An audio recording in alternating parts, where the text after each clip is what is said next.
Merhaba sevgili dostlar, kanalıma hoş geldiniz. Bugünkü videomda modeli ünlü bir markaya ait olan çok güzel bir çantanın tarifini sizlerle birlikte öreceğiz. Çantamız için gerekli olan malzemelerimiz değişik renklerde koton ip kullandım. Orijinalindeki renkleri kullanmaya çalıştım. Daha doğrusu kızım bana akşam anne bana bu çantayı örer misin dediğinde hemen elimdeki renklere bakıp örmeye başladım. Çünkü kızım yarın İzmir'e gidecek ve hemen bitirmem lazım. O yüzden elimdeki renkleri orijinal renklerine uydurmaya çalıştım. Bence bu renkler daha güzel oldu. Harika bir çanta olacak eminim. Renklerine de çok bayıldım.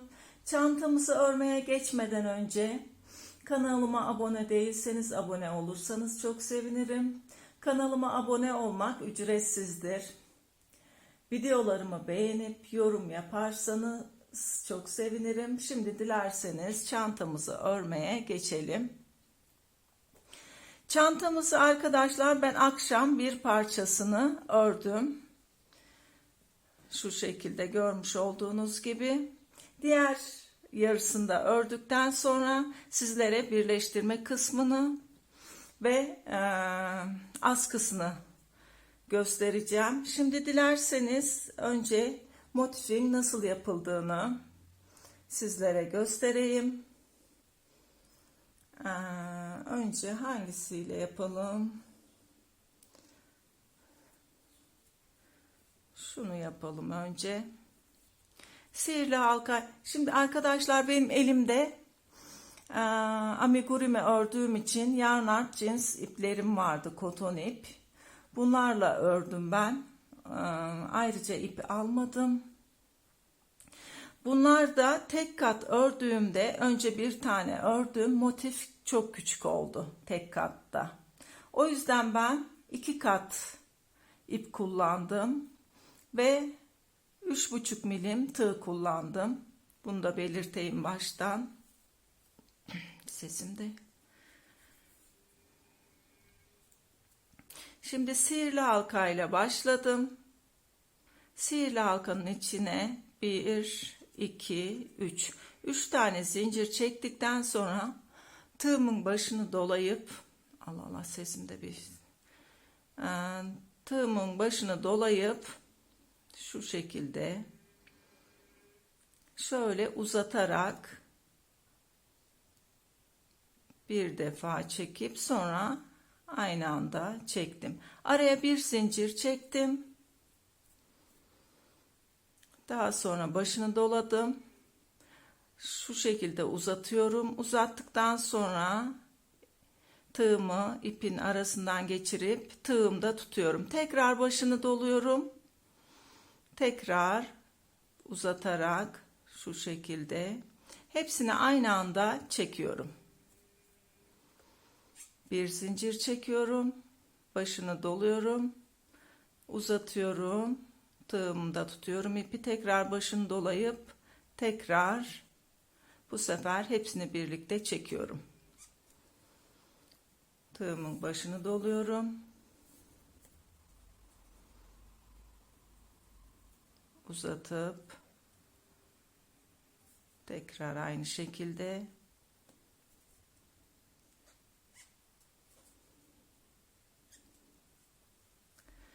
bu şekilde arkadaşlar 1 2 8 tane bu şekilde trabzan yapıyoruz. Uzun trabzanlar yapıyoruz.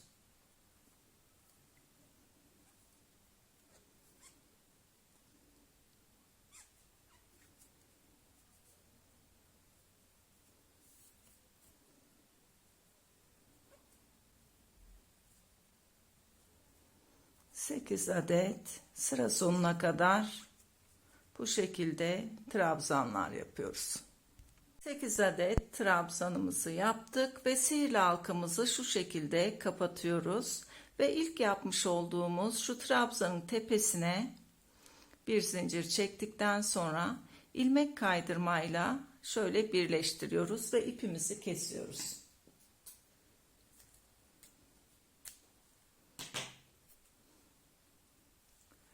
Evet, şu şekilde bir motifimiz oldu. Şimdi üzerine her motiften, her renkten toplamda 4'er tane yapıyoruz. Mesela morludan 4 adet yapıyoruz. Şu maviliden 4 adet, şu bejliden 4'er adet yapacağız. Şimdi üzerine devam edelim. Bir zincir çekiyorum. Bir zincir çektikten sonra herhangi bir yerinden şu bir zincir çektiğimiz yerden tığımızı geçirip şöyle uzatıyoruz. Uzattıktan sonra yine bir zincir çekiyorum ve hemen yanındakine, şu arkadaki ipimizi de yürütelim.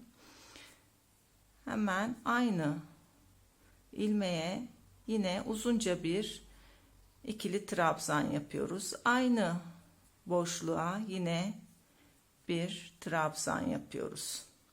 Bir zincir çekiyorum. Bir zincir çektikten sonra tekrar şu arada bir zincir çektiğimiz yerler var. Oraya da yine 3 tane ikili trabzan yapıyoruz.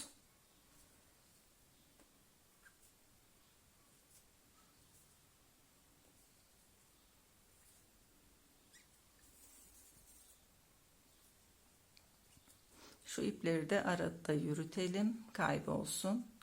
Yine şuradaki boşluğa, burada trabzan yapıyoruz. Sadece fark normal trabzanlardan uzatarak yapıyoruz. Başını doluyorum. Aynı ilmeğe 3 tane ikili trabzan yapıyorum. Bir zincir çekiyorum. Hemen boşluğa.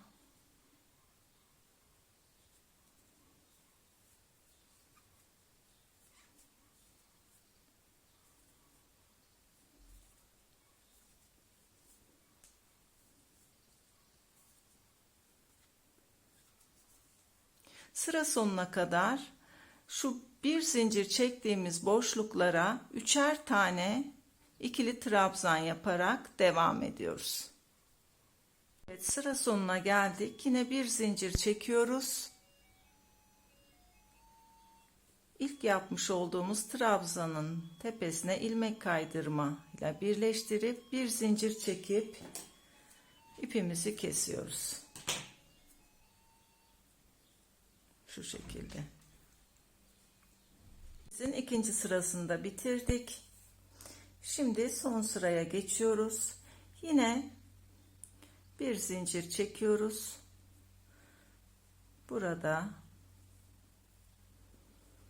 bir zincir çekmiş olduğumuz şu boşluklardan herhangi birisine birleştiriyoruz. Yine ipimizi biraz uzatıp bir zincir çekiyoruz. Aynı ilmeğe 6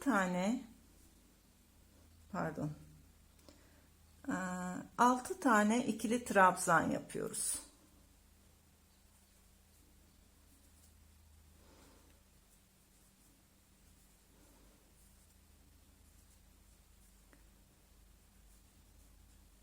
Burası köşe oluyor arkadaşlar, şu kısımlar. 6 tane ikili trabzan yapıyoruz. 2 4 6. Başını doluyoruz. Hemen yanındaki trabzanın tepesine bir tane çakma sık iğne yapıyoruz. Yani tekli trabzan yapıyoruz. Başını doluyorum. Tek seferde çekiyorum. Başını doluyorum. Şu boşluktaki bir zincir çektiğimiz yere bir trabzan yapıyorum. Tekli trabzan. Diğer trabzanın tepesine bir tekli trabzan. 6 tane bu şekilde 2 4 6 tane tekli trabzan yapıyorum. Daha sonra başını dolayıp yine burada köşe yapacağız. Şu şekilde uzatıp başını doluyorum.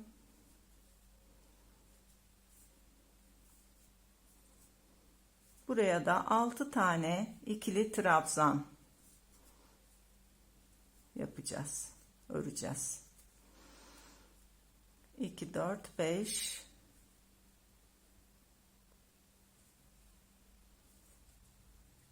6.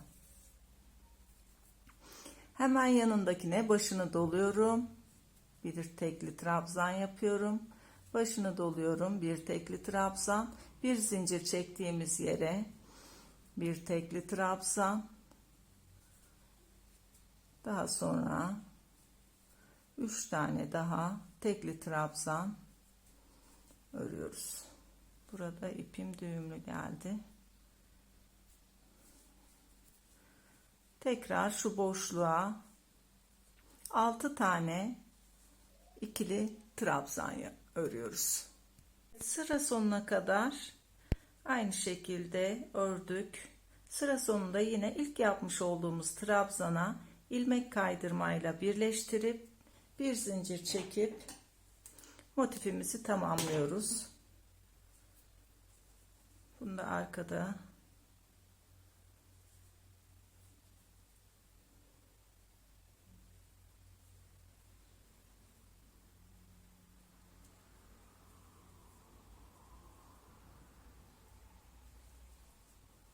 şu şekilde kaydedelim.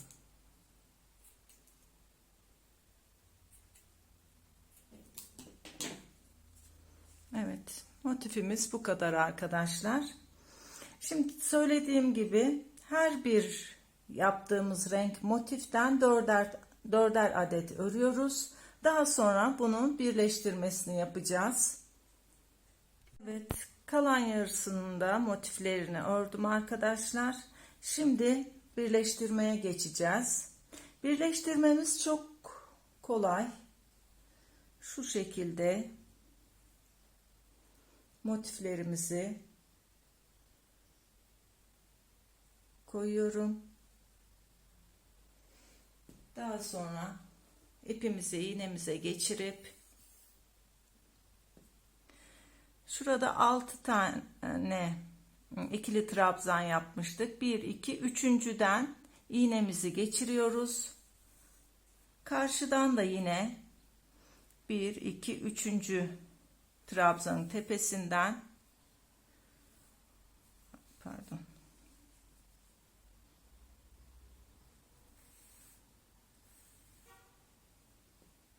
burayı biraz uzun bırakıyorum.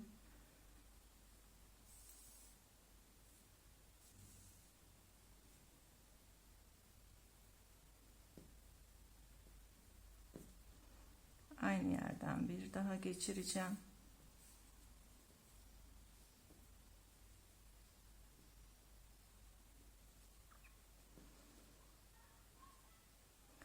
Karşılıklı bakın şurada başak var ya, karşılıklı iğnemizi geçirip buradan da mordan geçiriyoruz.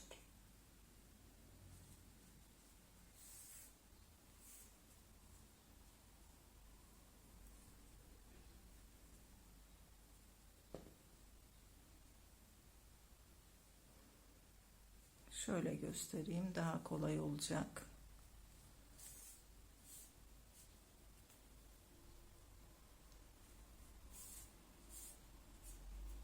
Bu şekilde motiflerimizi birleştiriyoruz. Çok kolay, dikiş bilmeyen kişiler bile rahatlıkla yapabilir. Basit bir dikiş.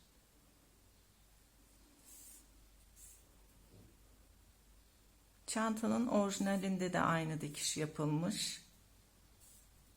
Daha sonra şu ipi buradan yok edelim.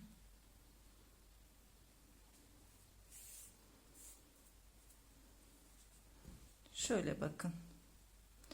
Buradan da yine şu üçlü trabzanın tepelerinden devam edeceğiz. Daha sonra şu kısımdan Aynı şekilde dikmeye devam edeceğiz. Parçalarımızı birleştirelim. Tekrar şu kenar kısmında görüşelim.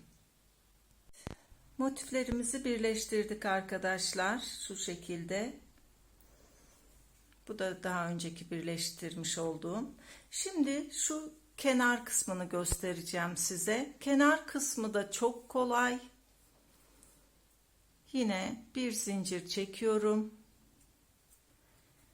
Hemen şuradan 6 tane burada ikili trabzanımız vardı. 1 2 üçüncüye şöyle birleştiriyorum. Daha sonra her trabzanın tepesine sık iğne örüyorum. Her trabzanın tepesine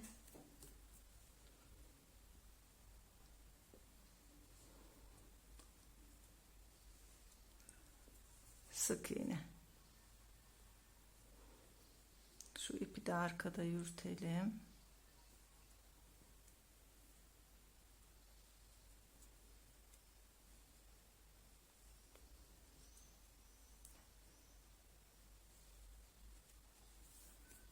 Bu şekilde başka hiçbir işlem uygulamıyoruz.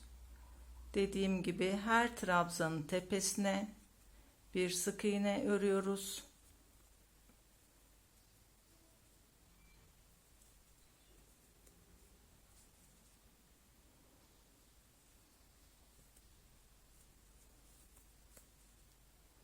Bakın şurada dikmiş olduğumuz yere de birer tane batıyorum.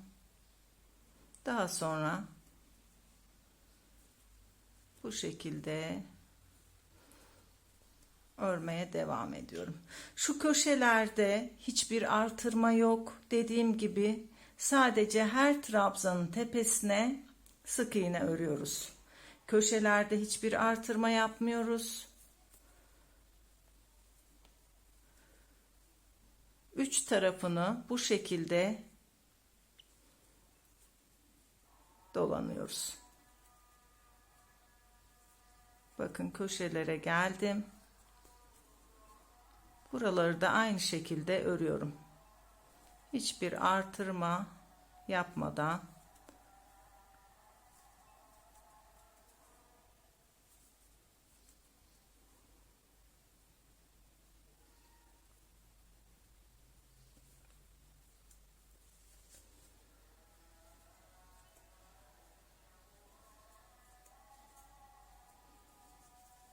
bu şekilde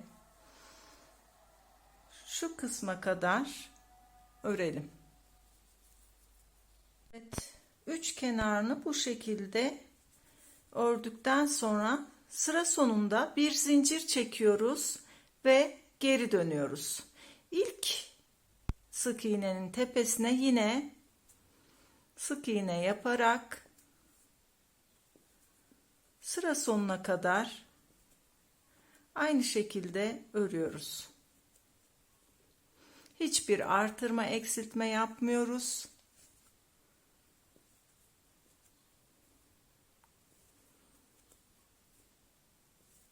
Bu şekilde örmeye devam ediyoruz ta ki buraya kadar. Sıra sonuna kadar sık iğnemizi ördük. Bir zincir çektim ve ipimizi kestim. Daha sonra diğer rengimizi alıp bir zincir çekip burada ilk başlamış olduğumuz sık iğnenin bitirmiş olduğumuz sık iğnenin tepesine bir sık iğne yapıyoruz.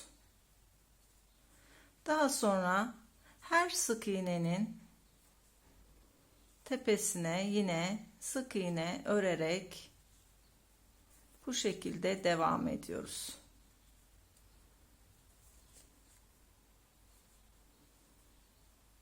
Bunu da yine 2 sıra örüyoruz. Hiçbir artırma, eksiltme yapmıyoruz. 2 sıra her sık iğnenin tepesine bir sık iğne örerek 2 sıra örelim. Şu şekilde. İkinci sıramızda tamamladık arkadaşlar. Şimdi son sıramızda örelim. Son sıramızı şöyle mor rengimizle öreceğiz. Şimdi diğer renklerde 2 sıra örmüştük. Burada moru tek sıra öreceğiz. Çünkü bundan sonra birleştirme yapacağız. Bir zincir çektim.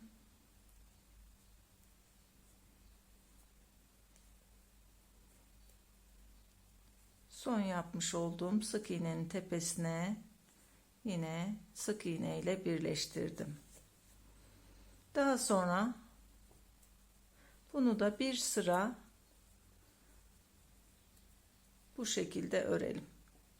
Her sık iğnenin tepesine bir tane sık iğne örerek sıra sonuna kadar bu şekilde devam edelim.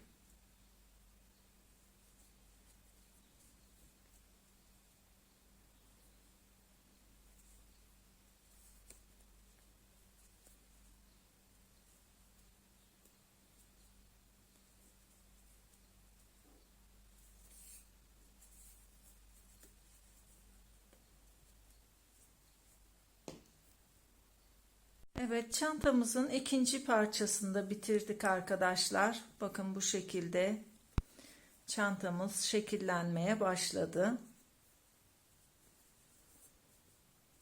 Şu iç kısmı şöyle. Şimdi çantamızı şu tersler iç yüze gelecek şekilde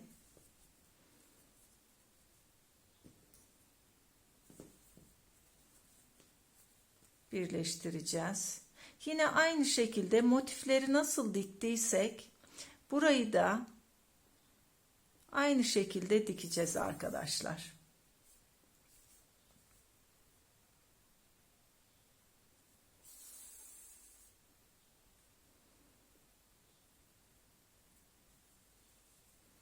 Karşılıklı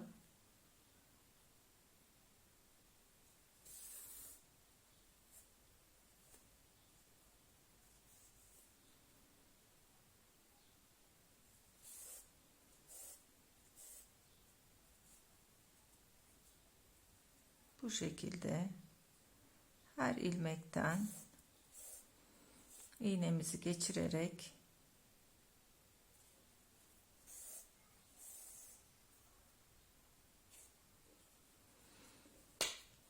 şu sonuna kadar bu şekilde dikelim arkadaşlar. Evet arkadaşlar, çantamızın dikme işlemini de tamamladık. Şu şekilde bakın, orijinalinde de aynı dikiş yapılmış. Şimdi çantamızın şu ağız kısmını öreceğiz. Aynı şu kenar kısmında ördüğümüz gibi şöyle mor renkle başlıyorum. Bir zincir çekip herhangi bir yerinden tığımızı geçirip sık iğne yapıyoruz. Her ilmeğe bir sık iğne yapıyoruz. Aynı şu kenar kısmında ördüğümüz gibi.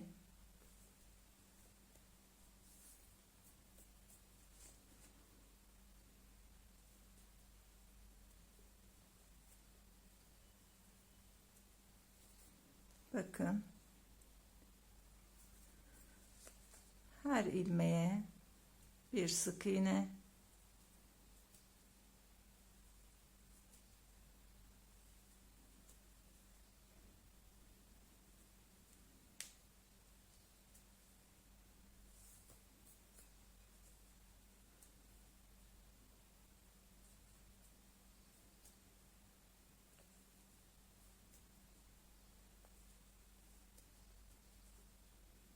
Hiçbir zorluğu yok. Şu şekilde şu başlangıç yerimize kadar örelim. Evet, mor ipimizle bir sıra dolandık arkadaşlar, sık iğne olarak. Şimdi burada bir zincir çekip ipimizi kesiyoruz ve daha sonra aynı şu kenar kısımlarında ördüğümüz gibi çantamızın içindeki renklerden morla birlikte toplamda 5 renk daha örüyoruz arkadaşlar. Toplamda 5 renk olacak. Orijinalinde de 5 sıra örülmüş. Bundan sonra ben şu rengimi öreceğim. Aynı kenar kısmında ördüğümüz gibi arkadaşlar. Her sık iğnenin tepesine bir adet sık iğne örüyoruz. Morun üzerine bu camel rengini örüyorum.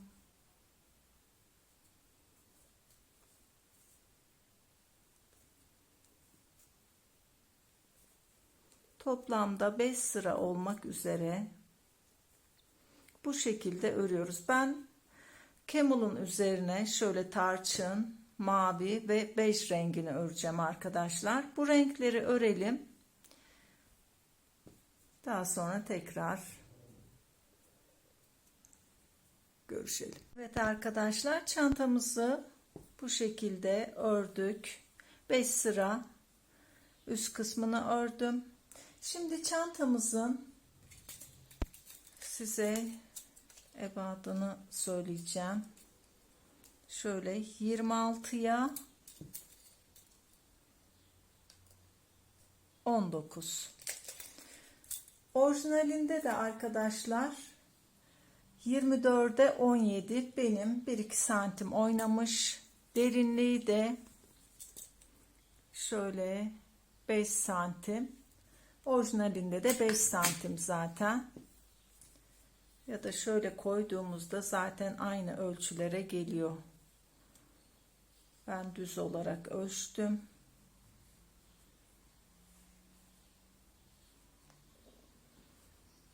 Şimdi şu şekilde ben çantamızın sapını da ördüm arkadaşlar. Nasıl ördüğümü de size anlatayım. Videoyu fazla uzatmak istemiyorum çünkü. 100 tane zincir çektim. 100 zincirden sonra her zincire bir sık iğne yaptım. Her zincire bir sık iğne yaptım. Benim kızım kalınlığını çok fazla istemedi. Ama siz dilerseniz sık iğne değil de tekli trabzan da yapabilirsiniz. Daha kalın olsun isterseniz. Ama bence bu kalınlık gayet iyi. Şimdi çantamızın sapında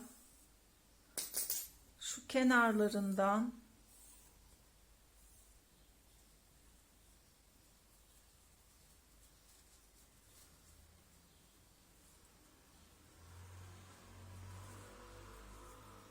şu şekilde dikelim.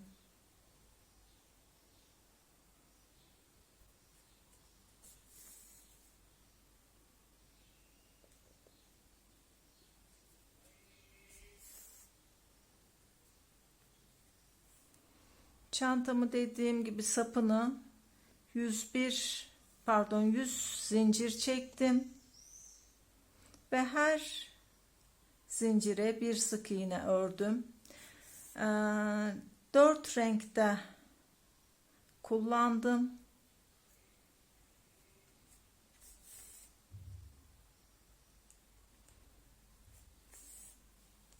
Bu şekilde çantamızın sapını da dikelim.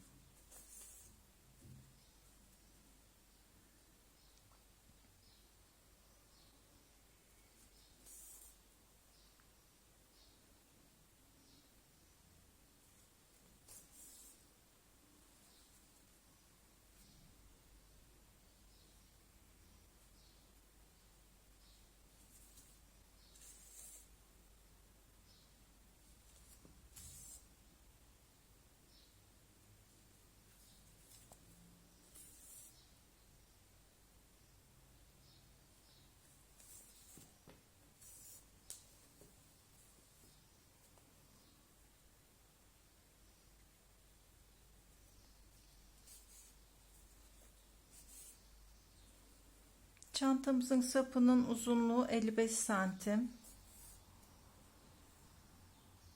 Siz dilediğiniz uzunlukta yapabilirsiniz. Dediğim gibi ben 100 zincir çektim ama siz daha kısa veya uzun yapabilirsiniz.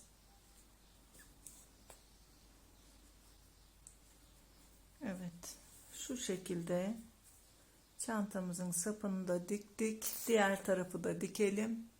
Evet arkadaşlar, çantamızı bitirdik. Ben bundan sonra içine astar ve fermuar diktireceğim şu ağız kısmına. Bir çalışmamızın daha sonuna geldik. Umarım beğenmişsinizdir. Faydalı bir çalışma olmuştur.